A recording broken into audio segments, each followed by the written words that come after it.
তো এই সূরা আর রহমান নিয়ে আমরা বসেছি। একটা দুর্বল বর্ণনায় পাওয়া যায় কিয়ামতের ময়দানে আল্লাহ তাআলা জান্নাতীদেরকে এই সূরা আর রহমান নিজেই তেলাওয়াত করে শোনাবেন।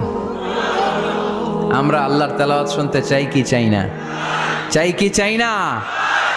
আল্লাহ যেমন সুন্দর আল্লাহর তেলাওয়াত, আল্লাহর কথা যেমন সুন্দর আল্লাহর তেলাওয়াত সুন্দর। আল্লাহ নিজের পরিচয় দিলেন, আর রহমান, আমি হলাম দয়ার সাগর।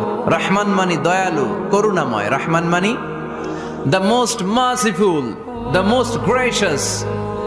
তার চেয়ে দয়ালু কেউ নাই। আল্লাহর শুধু আছে দয়া মায়া। ওয়াসিআত রাহমাতি কুল্লা শাই। আল্লাহ বলে আমার রহমত সব জায়গায় আছে। আছে না নাই? আজকে এখানে আসতে পারছি কার রহমতে? ফিরে যাব কার রহমতে? বেঁচে আছি কার দয়ায়?